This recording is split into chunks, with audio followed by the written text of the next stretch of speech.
February 26, 1991. The Iraqi desert. The weather is apocalyptic. A massive sandstorm, known as a shamal, is tearing across the landscape, turning the middle of the day into twilight. Visibility is less than 1,000 meters. To the human eye, the world is a blurring wall of brown dust. In these conditions, traditional warfare says you stop. You dig in. You wait. Because if you move, you die. But for the men of Eagle Troop, 2nd Armored Cavalry Regiment, stopping is not an option. They are the tip of the spear for the massive U.S. coalition force performing the famous left hook maneuver to cut off the Iraqi Republican Guard. Leading the formation is Captain H.R. McMaster, who would later become a 3-star general. He is commanding a scout platoon consisting of just 9 M1A1 Abrams tanks and 12 Bradley fighting vehicles. Their orders are simple but dangerous: find the enemy. Do not engage heavily. Report back. But war rarely follows the script. Unbeknownst to McMaster, he is driving his small force directly into the teeth of a trap. Waiting for him, dug into sophisticated defensive positions behind a ridgeline called 73 Easting, is the Tawakalna Division of the Republican Guard. This is Saddam Hussein's elite. They have over 50 T-72 tanks, hundreds of armored carriers, and infantry bunkers. It is a brigade-sized force lying in ambush, waiting for the Americans to stumble out of the dust. In any other war in history, Eagle Troop would be walking into a massacre. The defenders always have the advantage.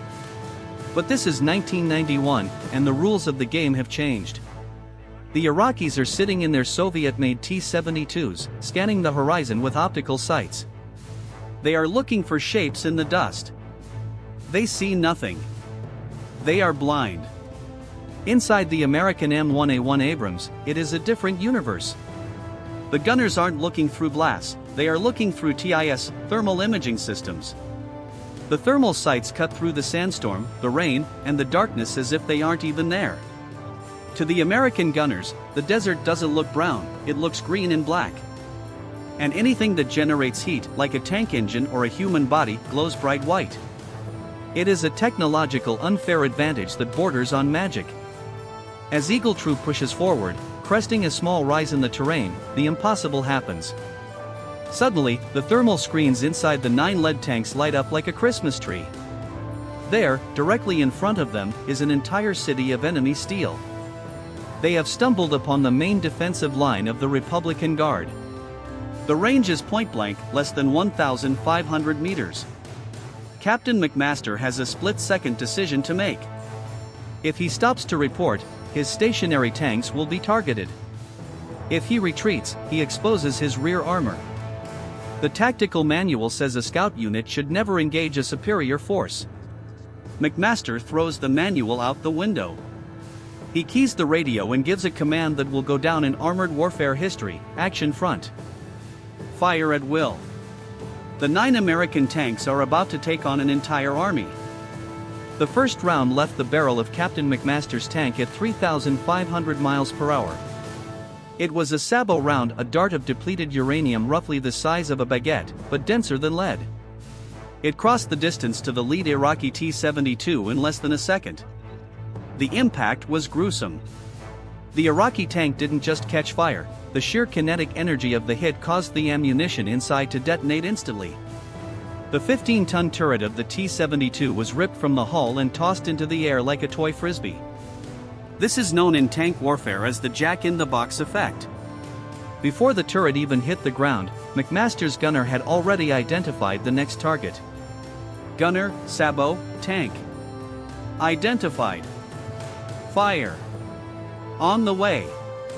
What followed was a display of violence so efficient it terrified even the men pulling the triggers. The 9 American tanks charged forward, forming a wedge. In traditional warfare, tanks stopped to fire to ensure accuracy. But the M1A1 Abrams possessed a secret weapon, a gyro stabilization system that kept the main gun perfectly level, regardless of how rough the terrain was. The American tanks were moving at 30 miles per hour, bouncing over dunes, yet their guns remained locked on the enemy like a predator's eye. They were hunting on the move. For the Iraqi Republican Guard, it was a nightmare scenario. They were fighting ghosts. Their optical sights were useless in the blinding sandstorm. They could hear the roar of engines and the thunder of cannons, but they couldn't see what was killing them. When they tried to fire back, their shells flew blindly into the dust.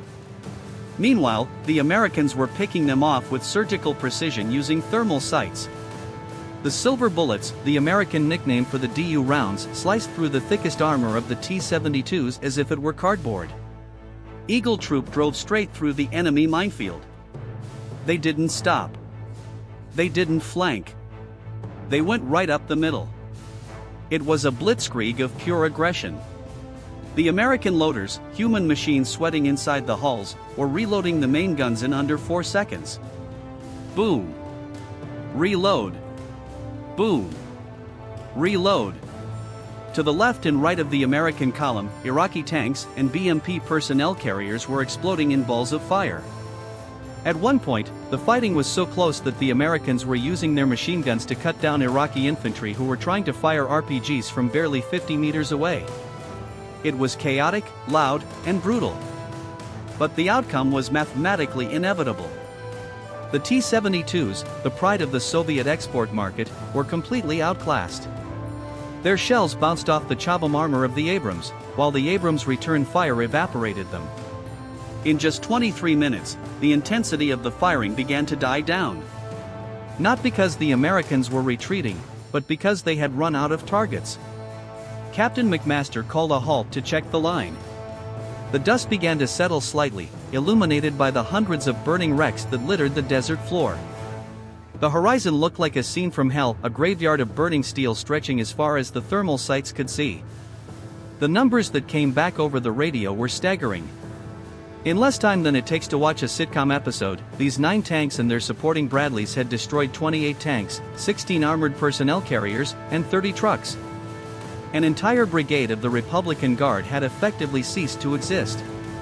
And the casualty count for Eagle Troop? 0 tanks lost. 0 men killed. It was the most lopsided victory in the history of armored warfare. But as the adrenaline faded, the soldiers realized that the destruction they had unleashed was only the beginning of the highway of death. As the smoke cleared over the 73 easting grid line, a strange silence fell over the desert. It was broken only by the crackle of burning ammunition cooking off inside the destroyed Iraqi hulls. Then, shadows began to emerge from the dust. Hundreds of Iraqi soldiers, dazed, covered in soot, and terrified, walked towards the American lines with their hands up. They weren't just surrendering, they were in a state of shock. Many of them asked the American troops the same question: "Where did you come from? We never saw you." They had been fighting an enemy they couldn't see, killed by weapons they couldn't track. The Battle of 73 Easting didn't just destroy an Iraqi brigade, it destroyed a global paradigm. For decades during the Cold War, the Soviet Union had relied on a philosophy of quantity over quality. They believed that thousands of cheap, rugged tanks like the T-72 could overwhelm a smaller force of high-tech Western tanks. 73 Easting proved that theory dead wrong. In Moscow, military generals watched the reports from the Gulf War with horror. Their best export tank, the T-72, had faced the American M1A1 Abrams in open combat, and the result wasn't a battle, it was an execution. The Soviet shells shattered harmlessly against the American depleted uranium armor, while American rounds sliced through the T-72s from miles away. It was a technological wake-up call that signaled the end of the Soviet era of military dominance. The age of the dumb iron brute was over, the age of the silicon ship had begun. This battle also cemented the legend of the M1 Abrams. Before the Gulf War, critics called the Abrams a garage queen. They said it was too heavy, too complicated, and that its gas turbine engine would get clogged with desert sand. They predicted it would fail in harsh conditions. Instead, the Abrams proved to be an apex predator. It moved faster across the dunes than most cars could move on a highway. It fired with sniper-like accuracy while jumping over trenches. It turned the complex art of tank warfare into a video game for the gunners. However, the victory at 73 Easting wasn't just about machines. It was about training. Captain McMaster and his men didn't win just because they had better tanks, they won because they were aggressive. They had trained for years to fight the Soviets in Europe, and when they met the Iraqis in the desert, they executed their drills with ruthless efficiency. They acted faster than the enemy could think. Today, the Battle of 73 Easting is studied in every military academy in the world.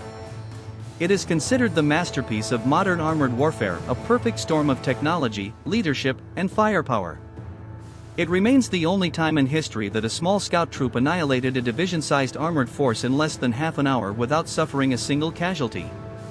As for the battlefield itself, the desert winds have long since buried the wreckage of the Republican Guard. But the lesson remains etched in history: in modern war, if you can be seen, you can be hit. And if you are hit by an Abrams, you don't get a second chance. The ghosts of 73 Easting are a grim reminder that when technology meets obsolescence, the result is not a fight. It is a slaughter.